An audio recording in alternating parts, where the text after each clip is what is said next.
Bonjour à tous. Alors, on va juste faire un petit test pour voir si vous m'entendez bien. Si vous pourriez répondre donc dans le chat, oui, si vous m'entendez, s'il vous plaît.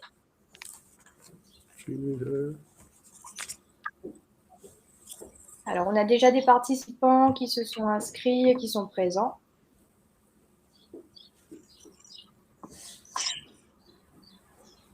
Ok, donc merci Madame Caminade.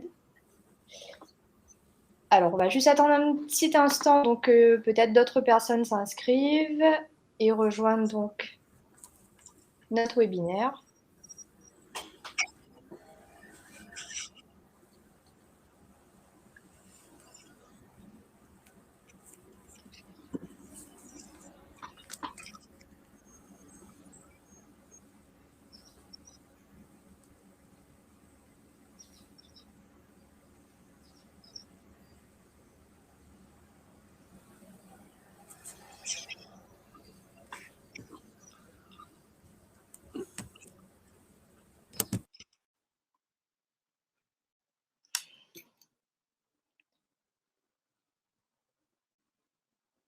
Alors, en attendant que les différentes personnes puissent s'inscrire, est-ce que vous pouvez juste peut-être nous dire d'où vous venez? Parce qu'on est sur une webconférence, donc sur toute la Réunion. Donc, en attendant, si vous pouvez juste nous dire donc de quelle ville vous venez et en même temps, ça nous permettra de tester, de voir si on reçoit bien vos messages.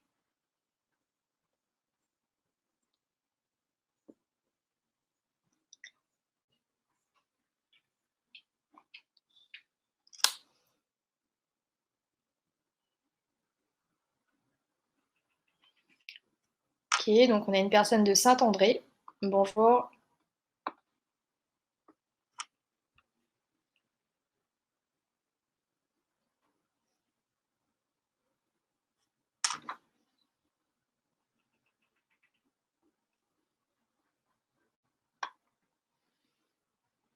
Ok, deux personnes de Saint-Denis.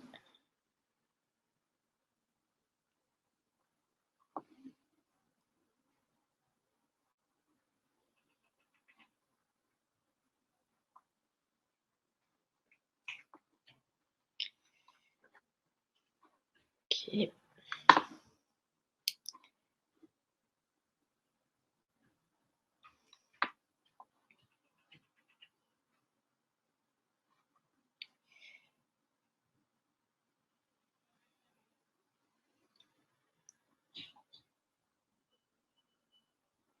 Alors, du coup, ce que je vous propose de faire, c'est qu'on va commencer donc la présentation. Et puis, si d'autres personnes nous rejoignent en attendant, du coup, on se représentera rapidement après par la suite.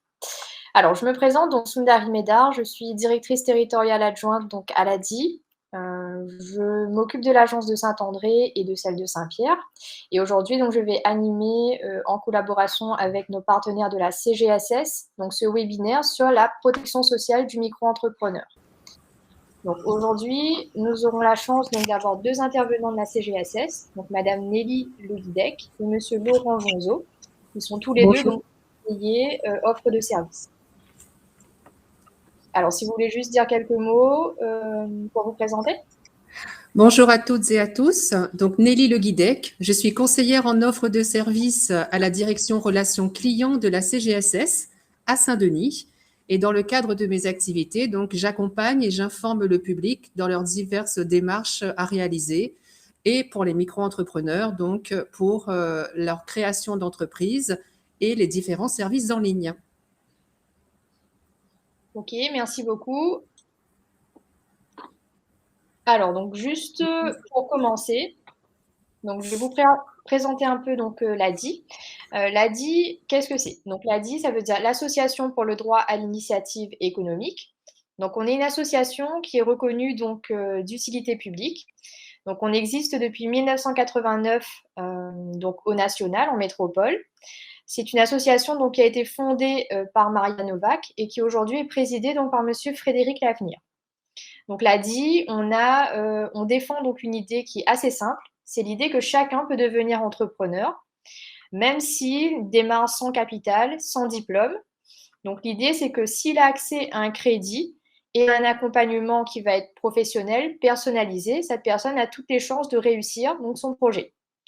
Donc, on a 3 missions. La première mission de l'ADI, c'est donc une mission de financement. Donc, une mission de financement, donc l'idée, c'est de vraiment financer tous ceux qui n'ont pas accès, en fait, à un crédit bancaire. Donc, on va financer des entrepreneurs, qu'ils soient jeunes, moins jeunes. Du moment qu'ils n'ont pas accès à un financement traditionnel, on va dire au niveau de la banque, on aura les moyens donc de financer leur projet. Ensuite, on a une mission d'accompagnement.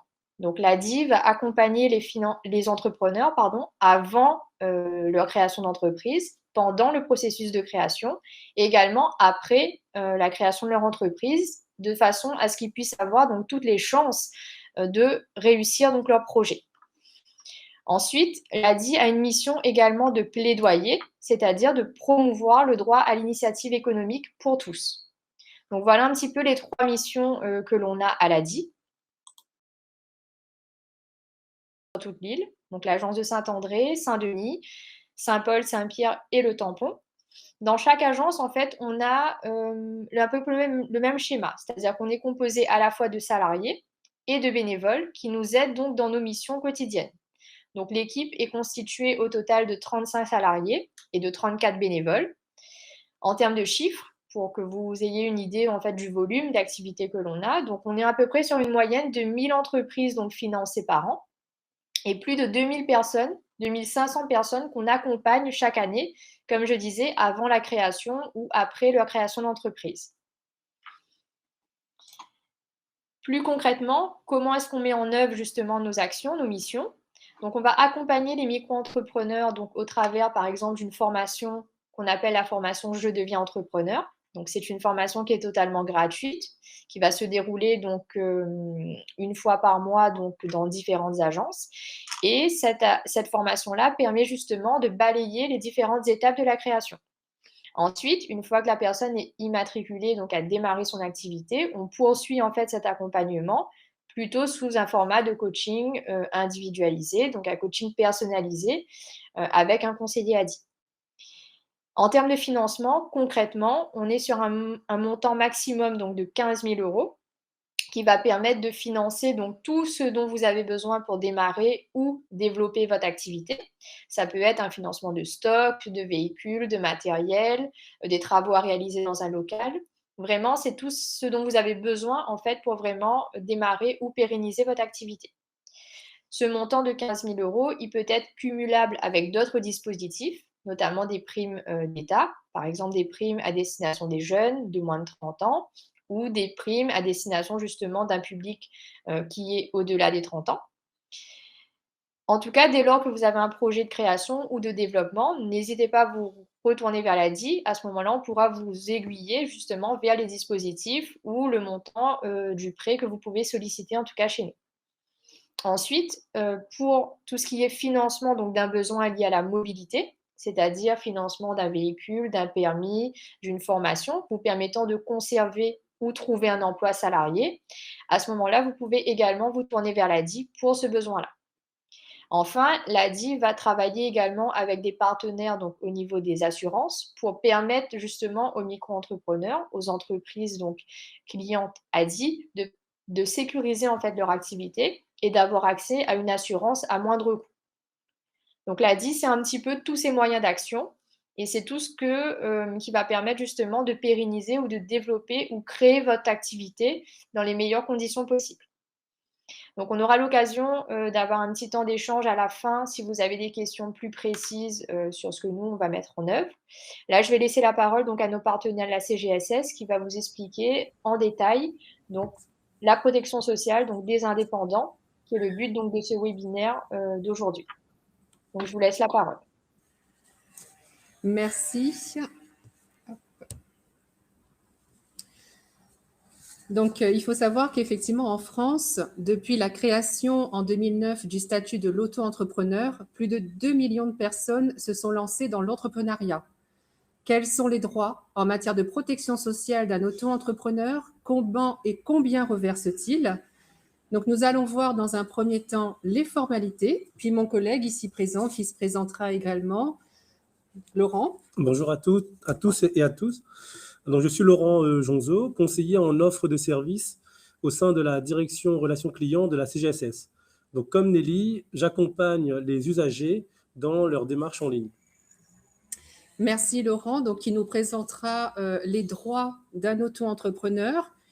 Puis nous verrons également les obligations et les différents points de contact d'un auto-entrepreneur. Donc, si vous avez fait le choix de devenir auto-entrepreneur, quelles sont les formalités à accomplir? La première démarche, effectivement, est d'inscrire la création de votre activité auprès du Centre de formalité d'entreprise compétent, le CFE. Donc, pas de souci à choisir lequel, puisque le site www.autoentrepreneur.ursaf.fr vous guide et vous oriente vers le CFE compétent en fonction de l'activité que vous allez démarrer. Pour les commerçants, il s'agit du registre du commerce et des sociétés, et pour les artisans, du répertoire des métiers.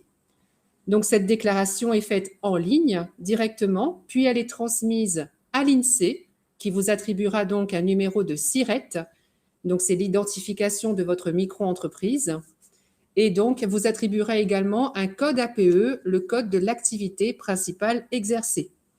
Donc c'est d'ailleurs en fonction de cette activité que la déclaration sera ensuite transmise aux autres organismes, tels que la CGSS, pour une immatriculation automatique.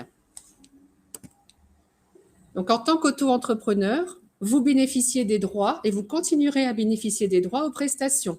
Je laisse la parole à mon collègue Laurent pour cette partie. Merci Nelly pour cette présentation des formalités. Donc, je vais vous présenter les droits de l'auto-entrepreneur. Donc, la CGSS, par l'assurance maladie, va être votre interlocuteur dans la prise en charge des remboursements de vos soins. Donc, ce qu'il faut se dire, c'est qu'un auto-entrepreneur possède les mêmes droits qu'un salarié pour la couverture maladie. À titre d'exemple, lors d'une visite chez le médecin, il a une prise en charge de 70% de la part de la sécurité sociale et le reste, à savoir les 30%, sont soit pris en charge par la mutuelle ou soit pris en charge par la complémentaire santé solidaire. Donc, quand on dit qu'un auto-entrepreneur a les mêmes droits qu'un salarié, c'est également le cas lors d'un arrêt de travail. Pour cela, il faut remplir donc 3 conditions. La première, avoir 1 an d'ancienneté, c'est-à-dire être connu en tant qu'auto-entrepreneur depuis 1 an auprès de l'assurance maladie. Ensuite, il faut avoir un revenu d'activité annuel minimum de 4 093,20 € sur les 3 dernières années. Et enfin, être à jour de ses cotisations. Donc, comme un salarié, l'auto-entrepreneur a droit à une indemnisation de la période pour laquelle il a été arrêté par un médecin et il doit transmettre son arrêt de travail dans les 48 heures. S'agissant du paiement de son arrêt, un délai de carence de 3 jours s'applique. Cela signifie que, par exemple, sur un arrêt de 7 jours, les 3 premiers jours ne sont pas indemnisés. Cela correspond donc à la carence et l'indemnisation se fera sur les 4 derniers jours. Un auto-entrepreneur peut également prétendre au congé maternité, paternité et d'adoption. Donc, pour pouvoir bénéficier de ces allocations forfaitaires et indemnités journalières, il faut cesser son activité pendant toute la durée du congé. Aussi, un auto-entrepreneur peut également faire une demande de complémentaire santé solidaire. Elle lui permet donc une prise en charge de la part complémentaire au niveau des soins en lieu et place d'une mutuelle. Et la demande de complémentaire santé solidaire est soumise à condition de ressources. Donc, il y a 2 dispositifs, soit une prise en charge gratuite ou soit une participation financière à hauteur maximum de 1 € par jour par personne dans le foyer.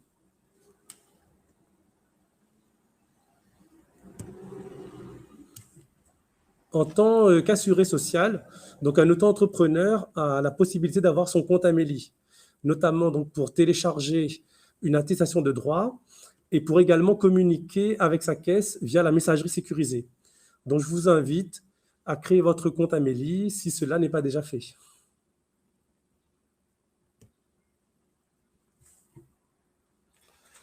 Donc, s'agissant de la retraite, ce qu'il faut savoir, c'est que depuis 1973, le régime de retraite de base des indépendants est aligné avec celui des salariés. Le montant de la retraite de l'auto-entrepreneur donc, correspond à 50% du revenu moyen sur les 25 meilleures années. À ce jour, l'âge légal de départ à la retraite est de 62 ans. Pour la retraite complémentaire obligatoire, elle est similaire à celui d'un salarié non cadre. Elle est calculée donc, en fonction des cotisations versées et elle se calcule en points. La retraite complémentaire donc, facultative, comme son nom l'indique, n'est pas obligatoire. Elle peut être souscrite auprès d'un organisme privé.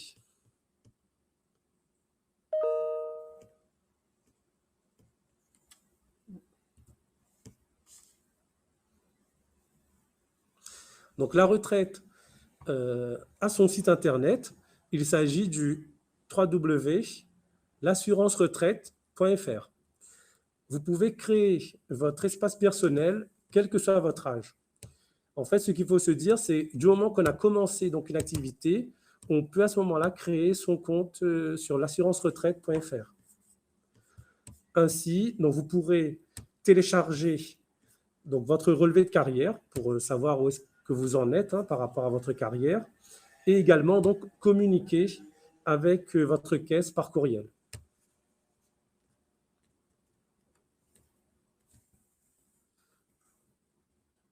Nous voyons donc maintenant les autres prestations et comme je vous l'avais cité, l'auto-entrepreneur a des droits. Donc, s'agissant de la famille, la CAF va vous servir des prestations. Vous avez la possibilité de vérifier vos droits en vous rendant sur le site www.caf.fr. Concernant le chômage et l'aide au retour à l'emploi de l'auto-entrepreneur, vous pourrez également vérifier vos conditions d'éligibilité donc directement sur le site www.pôle-emploi.fr. En tant qu'auto-entrepreneur, vous avez également droit à la formation professionnelle. Donc, vous devez justifier du versement de cette contribution. Je passe maintenant donc, le relais à Nelly pour qu'elle aborde avec vous les obligations liées à la protection sociale des auto-entrepreneurs. Merci. Merci Laurent pour cette partie des prestations, des droits aux auto-entrepreneurs. Donc, si vous avez des questions, en tout cas, n'hésitez pas à les poser dans le chat du live. Donc, nous y répondrons au fur et à mesure des questions qui arrivent. Tout à fait. Donc, effectivement, pour avoir une protection sociale complète, telle que vous l'a présenté Laurent à l'instant, l'auto-entrepreneur est soumis à des obligations. Donc, voyons cela ensemble. Rappelons que qu'en choisissant le régime fiscal de la micro-entreprise, donc, vous serez une entreprise individuelle. Donc, votre chiffre d'affaires annuel ne devra pas dépasser 176 200 € pour une activité de vente et 72 600 € pour une activité de prestation de services. Auprès de qui l'auto-entrepreneur cotise-t-il ? Donc, l'auto-entrepreneur cotise directement auprès de la CGSS, donc, qui reverse aux différents organismes pour votre protection sociale. Donc, pour vous donner l'exemple, effectivement, d'un artisan et commerçant auto-entrepreneur, vos cotisations comprennent l'assurance maladie, maternité, paternité, l'assurance invalidité, décès, l'assurance retraite, l'attribution à la formation professionnelle et la CSG-CRDS. Donc, comment cotiserez-vous ? Il faut savoir que l'auto-entrepreneur va payer un pourcentage de l'argent qu'il encaisse. Donc, 8,7% de cotisation pour des activités de vente de marchandises, de denrées à emporter et d'hébergement de courte durée, et 15% pour les prestations de services intellectuels et manuels. Donc, c'est un forfait social qui comprend donc l'ensemble des cotisations de protection sociale. Prenons un exemple. Vous démarrez une activité de vente de plats à emporter et vous encaissez ce mois-ci un chiffre d'affaires de 1 000 €. Donc, vous paierez 1 000 € fois 8,7%, soit 87 € de cotisation sociale obligatoire. Donc, je précise clairement qu'il s'agit bien là de cotisation sur le chiffre d'affaires, et donc c'est-à-dire sur l'argent total encaissé, et non pas sur le bénéfice. Donc, ce versement peut se faire chaque mois ou chaque trimestre, c'est vous qui décidez. En début d'activité dans les DOM, il faut également savoir que l'auto-entrepreneur bénéficie d'une exonération, donc qui se traduit par l'application de taux réduits pendant les 3 premières années d'activité. Donc, plus d'informations sur ces taux réduits sur le site autoentrepreneur.ursaf.fr. Quel que soit le montant du chiffre d'affaires que vous allez réaliser, la déclaration et le paiement se fera simplement et obligatoirement en ligne. Donc, il y aura un paiement dématérialisé, soit par télépaiement, donc en prélèvement sur votre compte, soit par carte bancaire directement. Vous pouvez aussi télécharger l'application sur mobile ou sur smartphone, donc l'application de l'auto-entrepreneur.ursaf.fr. Il faut également préciser que même si votre chiffre d'affaires est à 0, la déclaration reste obligatoire. Si vous touchez des indemnités chômage ou des minima sociaux, il sera plus simple donc au quotidien, c'est un conseil qu'on vous donne, de choisir la déclaration mensuelle de vos recettes lors de votre inscription.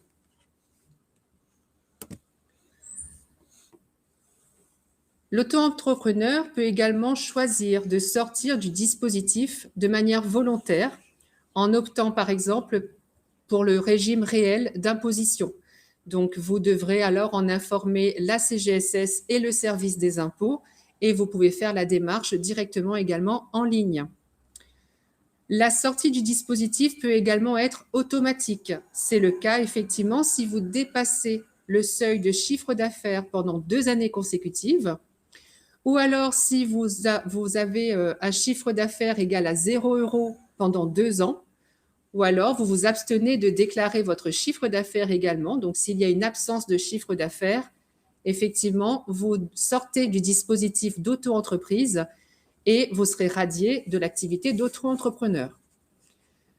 Vous avez également la possibilité de faire la formalité de déclaration de cessation d'activité auprès du CFE compétent ou alors directement en ligne sur www.autoentrepreneur.ursaf.fr.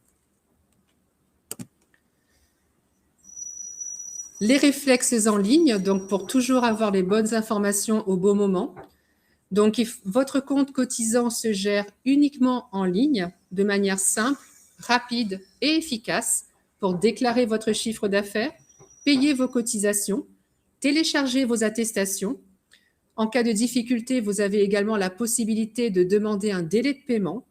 Et si vous avez besoin d'un conseil personnalisé, vous pouvez demander un rendez-vous avec un de nos conseillers et pouvez également communiquer avec nous par courriel. Donc, www.autoentrepreneur.ursaf.fr.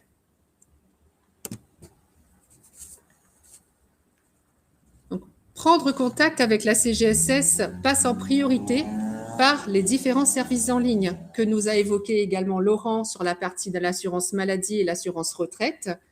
Pour la gestion de votre compte en ligne sur autoentrepreneur.ursaf.fr, vous pouvez effectivement principalement communiquer avec nous par courriel. Vous pouvez également suivre toute l'actualité de notre caisse, la CGSS, donc sur www.cgss.re.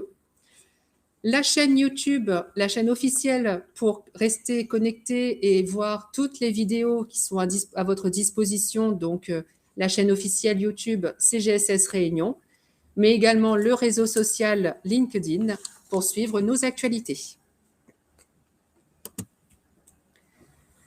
Nous restons à votre disposition si vous avez des questions sur cette partie de protection sociale de la micro-entreprise.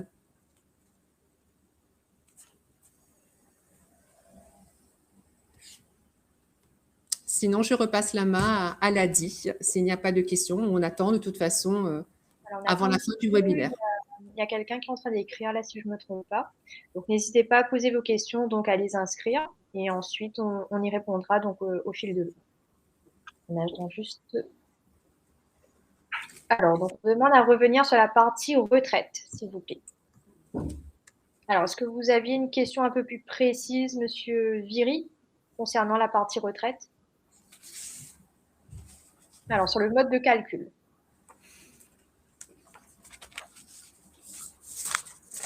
Très bien. Donc, pour le mode de calcul, on va tenir compte donc de votre carrière hein, sur les 25 meilleures années. Donc, ce sera 50%, enfin, on fera une moyenne, et ce sera donc 50% de cette moyenne qui sera donc le montant de votre retraite de base. Tout régime confondu, c'est-à-dire même si vous aviez auparavant une activité salariée, à ce moment-là, on va tenir compte de cette activité-là dans le calcul de votre retraite.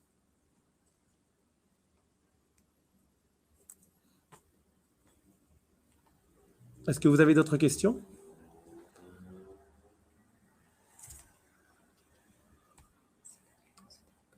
Alors, donc la question est donc, le salaire est donc considéré comme chiffre d'affaires en tant que salarié. En tant que salarié. Alors, qu'on comprenne bien la question, oui. Puisque alors, le salarié, ce sera son revenu, son salaire, en fait, qui sera pris en compte pour le calcul de sa retraite. J'ai été salarié auparavant. D'accord. Donc, effectivement, ce sera les salaires sur lesquels il aura cotisé, son salaire cotisé qui sera pris en compte dans sa carrière et pour le calcul de sa retraite. Donc, vous pouvez effectivement, Monsieur Viry, vous connecter sur votre espace personnel, l'assurance-retraite.fr, si ce n'est pas déjà fait, hein, mais on vous invite à le faire effectivement pour faire un point sur votre carrière retraite en tant que salarié. Si vous démarrez une activité d'auto-entrepreneur, il faut savoir que ce sera sur votre chiffre d'affaires que sera calculé effectivement les trimestres que vous aurez acquis. Donc, cette partie de chiffre d'affaires pour acquérir des trimestres, vous pouvez également le retrouver sur l'assurance-retraite.fr et vous pouvez également la retrouver sur l'auto-entrepreneur.ursaf.fr. Donc, effectivement, les trimestres d'acquisition de retraite seront en fonction du chiffre d'affaires déclaré.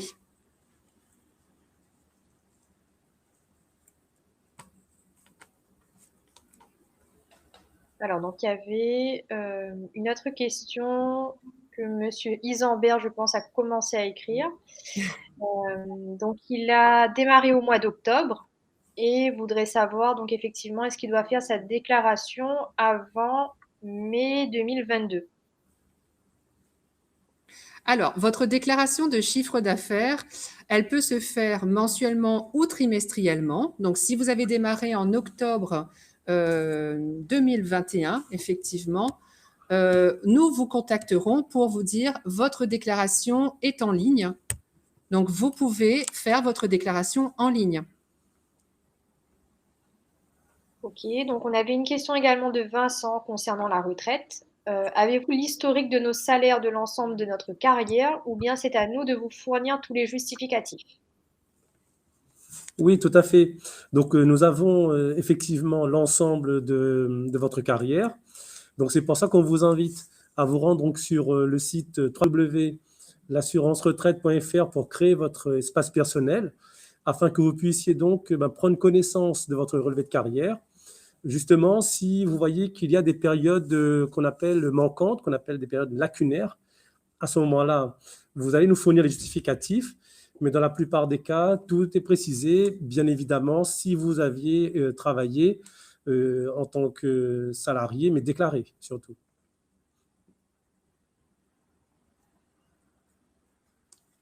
Merci. Donc il y avait un complément de questions de Monsieur Isambert. À quel taux? Car j'ai reçu ma déclaration manuscrite. Alors, j'invite Monsieur Isambert, si ce n'est pas déjà le cas, de créer son compte en ligne, autoentrepreneur.ursaf.fr, parce qu'effectivement, en 2021, vous avez certainement eu un taux qui a peut-être évolué en 2022. Donc, nous n'avons pas la possibilité là, pendant la webconférence, de vérifier votre compte en ligne. Moi, je vous conseille effectivement de vérifier sur autoentrepreneur.ursaf.fr votre compte en ligne, vérifier les taux de cotisation en vigueur en fonction de votre début d'activité.